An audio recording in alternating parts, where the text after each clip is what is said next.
Hello, my name is Lee Presser. This is my show. I speak frequently to very interesting people.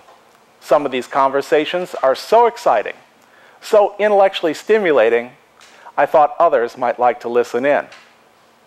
This is the reason we started recording Conversation with Lee Presser. Welcome to Conversation with Lee Presser. My guest today is Professor Kenneth Thomas, Professor and Research Fellow in the Political Science Department at the University of Missouri, St. Louis. Dr. Thomas received his Ph.D. in Political Science from the University of Chicago in 1992. He has taught at UMSL for the past 21 years. During that time, he's written 3 books. Professor Thomas specializes in the field of international political economy. His main research interests are capital mobility, multinational corporations, and controlling competition for investment. He's been actively researching the issue of tax increment financing, TIF, in Missouri since 1998. His was the first study to examine patterns of TIF adoption throughout the state. Professor Kenneth Thomas, welcome to Conversation. Thank you for having me. You're very welcome. Let's talk in some familiar territory for people who are listening right away, because they probably have heard of or know something about TIF. So let's just define what is TIF and where did it come from and why is it being used and what are the positives and what are the negatives of the TIF. So now I've asked the broad question, now it's up to you. Okay, sure. Well, tax increment financing is basically a type of subsidy that's financed through borrowing against future tax revenues. Although sometimes you just accept the future tax revenues as they come in without issuing a bond against them in what you call a pay-as-you-go system. But it's based on the growth of property tax and in some cases sales tax, depending on the state, that determines how much of a subsidy how quickly the subsidy comes in. Okay, and why was it devised? What was the intention here? Well, for a lot of states, the intention was there was declining support for city development from the federal government, and so cities were interested in new ways of finding revenue, and this was one that they came upon. Mm-hmm. And in your opinion, has it worked? Well, my opinion is that the TIF is basically an investment subsidy like any others, and it's just so to me it shares a lot of qualities with other kinds of subsidies. One is that a lot of times subsidies lead to economic inefficiency. 2 is that there's sort of an inequality involved because you have average taxpayers transferring tax revenues to people who are on the whole richer because they own the companies that are being subsidized, and on occasion you have problems with environmental issues as well. For instance, we've subsidized a lot of development in the floodplain in Missouri, for instance. So that's kind of the big picture that I look at, and so you have all these potential problems, which doesn't mean some TIFs aren't worthwhile anyway. But to me, there's a fairly large hurdle that you have to get over in order to consider adopting one. And in Missouri, especially, I think to some extent in Illinois as well, you've had a problem where you can use sales tax for TIF too. So the growth in sales tax, say you fund a new mall like the Mills Center in Hazelwood, Missouri. So they gave maybe a $45 million subsidy. I'd have to go back and look it up. But so they gave a subsidy to this mall, and it built up, and of course a bunch of new tax revenue comes into Hazelwood. But what's happening at the same time is that a bunch of sales tax revenue is being drained out of neighboring areas, like Northwest Plaza went downhill pretty rapidly. Some of the other surrounding malls were hurt by it. So what you've seen in the St. Louis region as a whole is that over the period 1990 to 2007, so this is before the economic crisis started, the local governments in the St. Louis metropolitan area on both sides of the river gave about $2 billion in subsidies to retail, most of it through TIF, and over that period there were only 5,400 new jobs in the retail sector. Of course, retail jobs aren't very desirable. Net, you're talking about net. Net, right. Because there were jobs that went away in the areas you just said were, I mean, where the malls kind of died out. Exactly. And then these new jobs, their jobs migrated, and then they've only added a total of 5,400. Right. So they'd only added a total of 5,400 by 2007. And even if you'd said that all of that growth was due to the TIF, that would be at a cost of $370,000 per job, which is really a ridiculous amount to pay for retail jobs, which pay lower than average and are much less likely to have benefits. So they're not very desirable jobs. And in fact, probably the reason we added 5,400 jobs in the metro area was that there was income growth. So people had more money to spend over that period. And of course, what's happened since the economic crisis is all those 5,400 jobs have gone away too. So there's really been nothing to show for all that TIF. I mean, the city's just been moving their tax revenue around and not gaining any on a net basis, like you say. And at each little juncture, they give away a little piece of their tax revenue to the mall developers or perhaps individual companies like Walmart. It almost sounds like robbing Peter to pay Paul. By that I mean, you just mentioned Walmart, and there was a Walmart on Manchester Road in Town and Country. And then the city of Manchester decided to, well, actually they don't decide, they have people who come to them and say, hey, we'd like to build you a mall right there at Manchester and Missouri 141 called the Highlands. And Walmart signed up to be one of the new anchor stores there. And so it moved, what, a mile and a half from where it was in Town and Country, right up there to the Highlands by 141. And I suspect that the shoppers who were shopping in Town and Country just moved a little bit. But it's true, though, that under the way that sales tax works, that Town and Country was getting a slice of the sales tax, right? Right. And now Manchester gets that? Right. Are you familiar with this program, or can you explain this program of revenue sharing of sales tax? Is that an area of yours? I know a little bit about it. Some of the cities in St. Louis County are part of the revenue pool, which means that they pay their sales taxes into this revenue pool, and then they get revenue back out of it on the basis of their population. But not all the cities are pool cities. And there's further complications that come in when a city annexes an area that, say, had been an unincorporated county, because all of the unincorporated county is part of the revenue pool. So, for instance, Hazelwood, when it built the Mill Center, actually had to annex this land adjacent to it. So even though Hazelwood is what's called a point of sale city, they keep all their sales tax, they have to share the sales tax revenue that comes from the Mill Center, because that was in the that was in the revenue pool, and it stays in the revenue pool.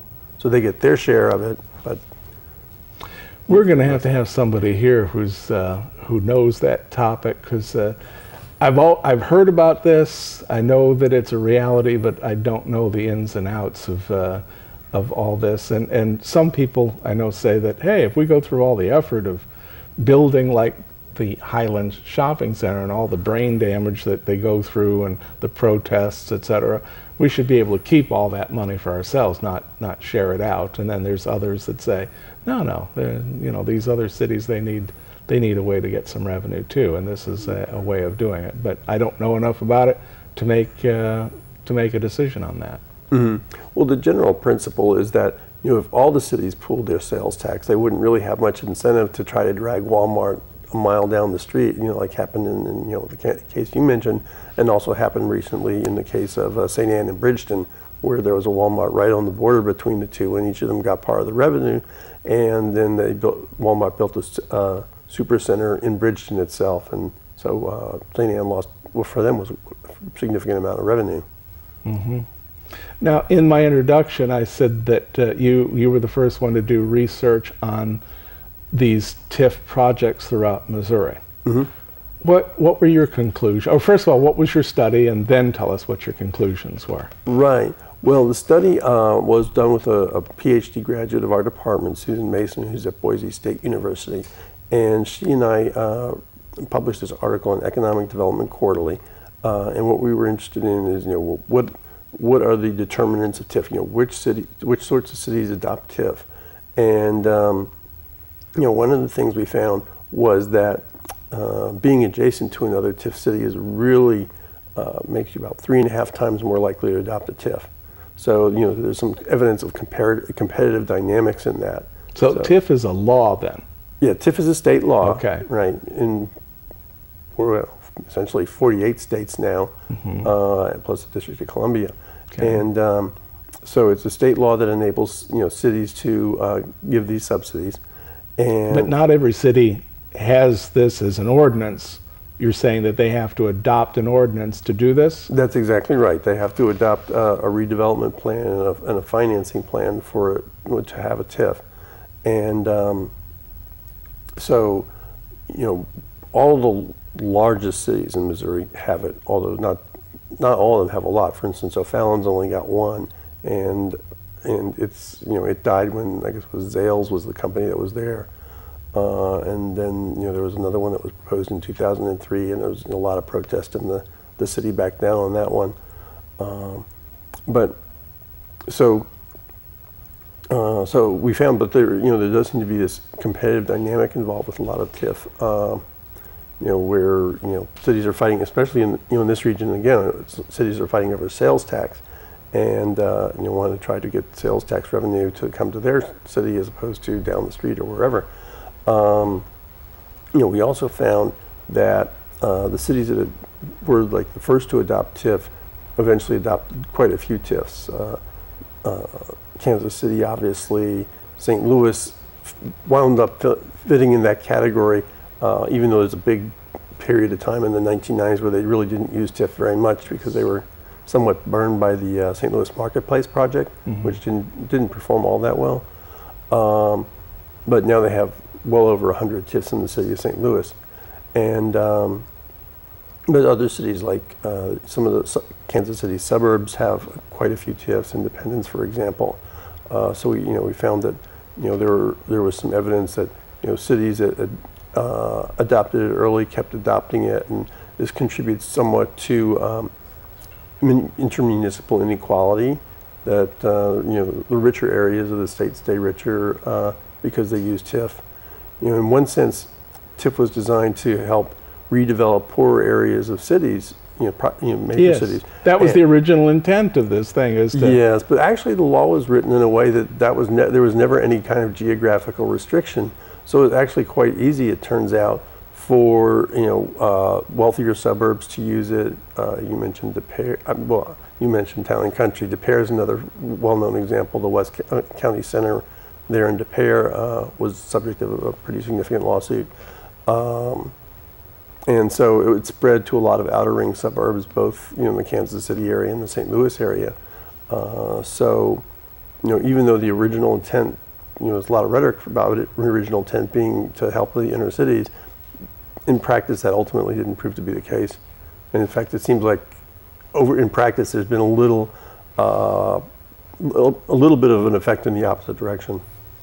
What always concerned me about TIFs, and I think you alluded to this early on in your discussion, is that a certain amount of property tax money, instead of going to the place where property tax money usually goes, which is schools, winds up being in this incentive and goes to developers instead.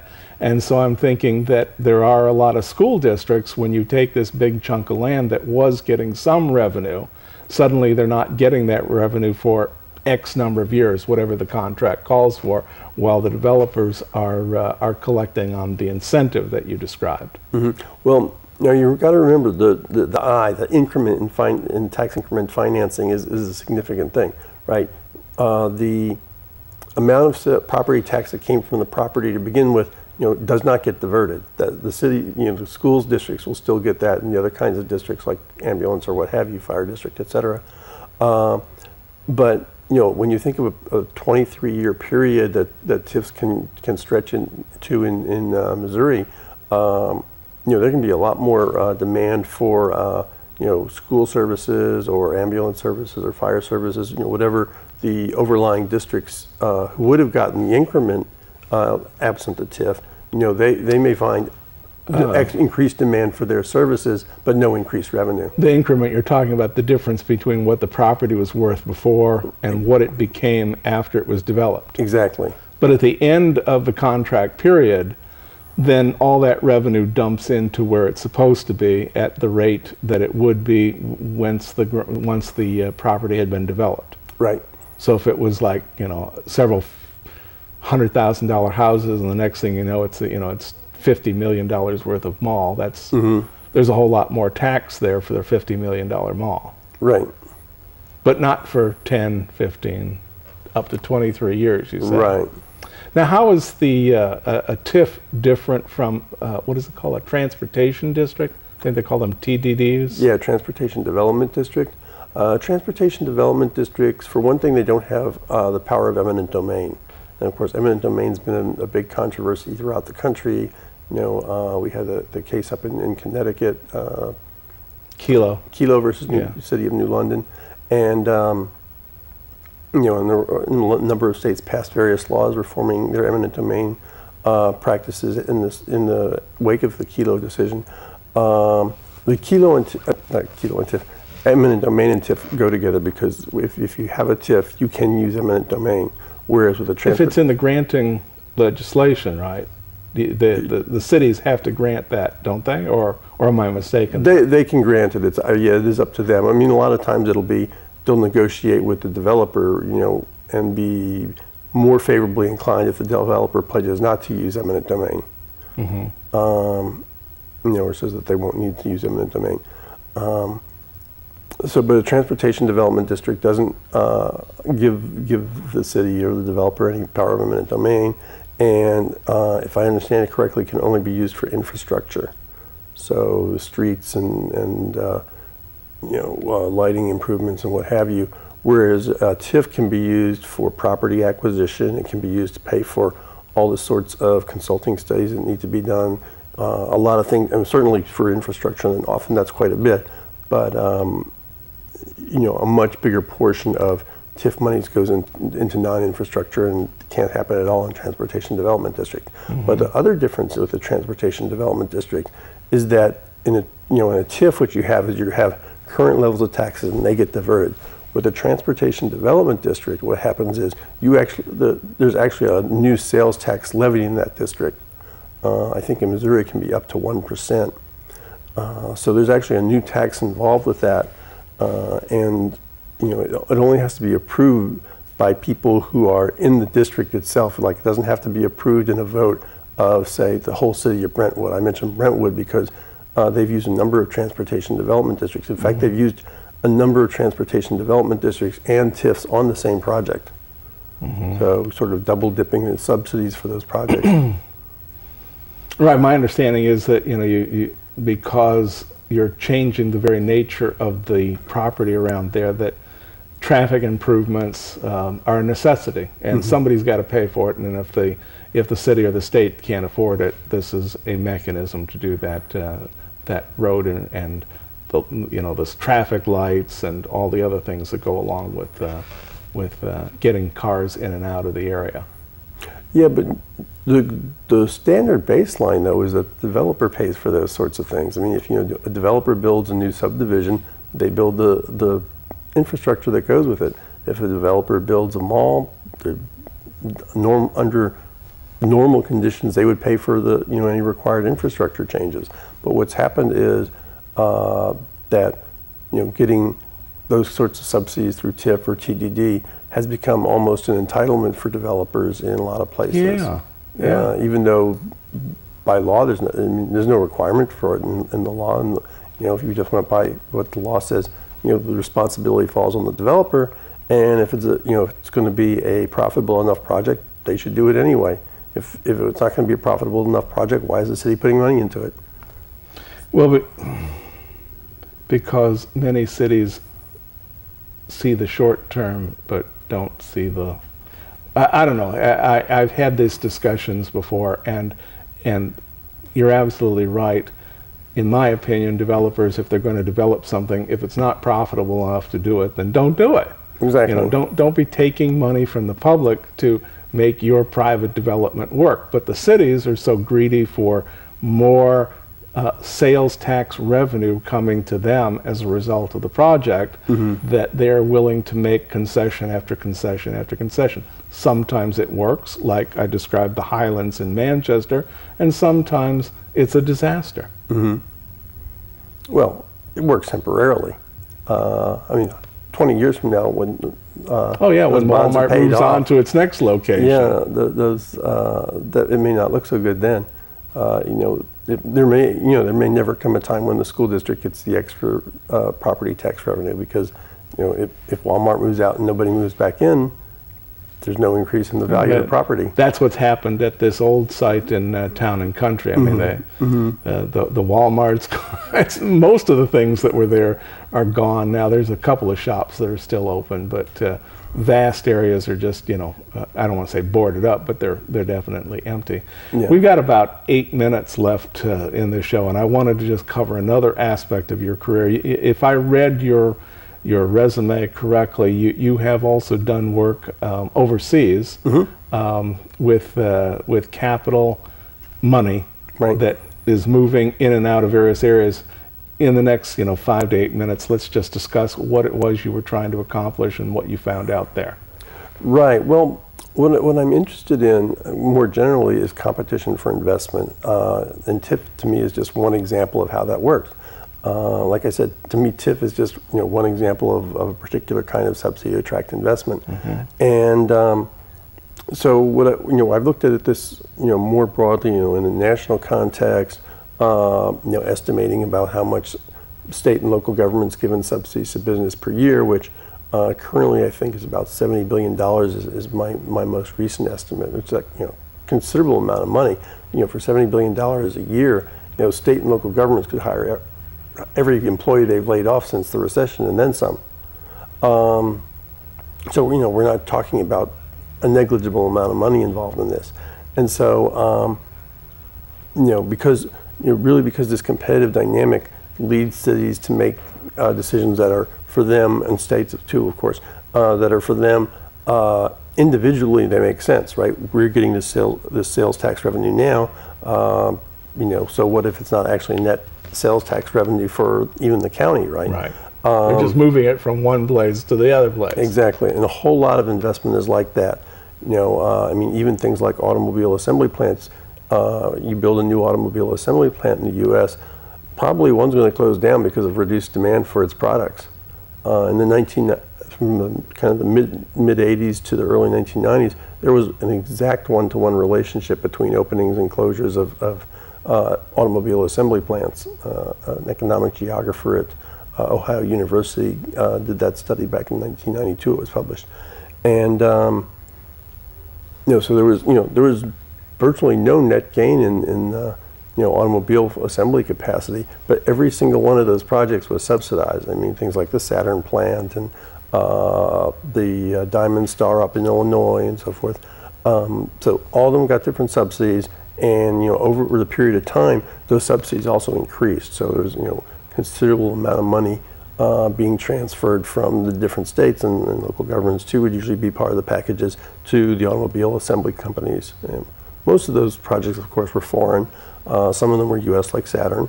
There are a few others by some of the other big three automakers. But so because, like I mentioned, there's the kind of economic inefficiency, definite inequality issues, and sometimes environmental issues. I've been interested in ways that, how do you control that? And I was aware from doing my work on my dissertation / first book that the European Union had rules that affect the subsidies that governments can give to business. And so I looked at that as sort of a model and trying to figure out ways of, what could we do here that would be better? Right, and the first thing that the European Union does that's better than what we do here in the U.S. is there's transparency. Every country, every member state, as they call it in the European Union, that wants to give a subsidy to a business has to notify it in advance to the European Commission, to the Directorate for Competition, as it's called. So that's basically the equivalent of our the antitrust division of the Department of Justice here, They deal with all those issues. Plus, they deal with these government subsidies to business, because that also affects competition within the European Union. And so, so this pre-notification, and then the competition directorate publishes it all. So it's, you can go online and look up pretty much what any subsidy that any business got since they started putting it online in the late 1990s. In some states, and Illinois is actually fairly good about that, you can do that, but it's a hodgepodge in the United States whether there's good transparency or not. So transparency is the first thing, because unless we know what the scope of the problem is, we don't, it's hard to mobilize any political action to do something about it. The second thing is, that the European Union does, is that they have a system where there's maximum amounts of subsidy that are allowed. And those maximums vary according to how well off the region is. So richer regions of the European Union, like Paris, London, the major big cities, plus say most of the Netherlands or something like that, really rich areas, they basically can't give any subsidies to attract business. Whereas poorer areas, like most of the former communist countries that are now members of the European Union, parts of Spain, pretty much all of Greece, most of Portugal, a little bit of Ireland, and southern Italy, they can all give quite generous subsidies, I say quite generous, up to 50% of the cost of the investment. We're going to have to, I need you to finish your points, because we're coming to the end, and I know you want to get there on your points. Yes, and so those limits are binding. The last thing that they do is, for big projects, those limits get reduced.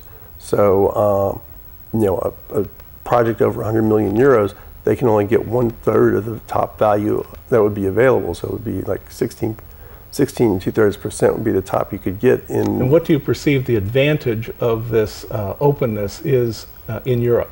Well, everybody knows what everybody is getting, and so there's potential for political pressure, and the rules themselves make it possible for European Union member states to pay less than U.S. states do for very comparable investments, even investments by the same company. So Slovakia paid less than, on a cost per job basis than Alabama did for their Hyundai plants. Eastern Germany paid less than New York State did for a plant by Advanced Micro Devices, or what's now part of Global Foundries. Because they weren't secretly negotiating with these companies one-on-one. Everybody could see what was going on.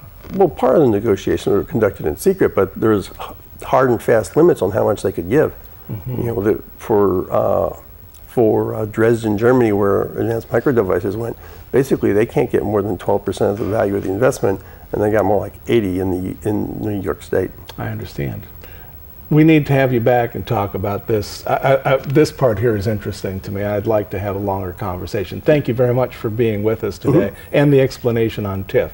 Great. I've been speaking with Professor Kenneth Thomas. He's with the Political Science Department at the University of Missouri St. Louis. Thank you for being with us, and we'll see you next time.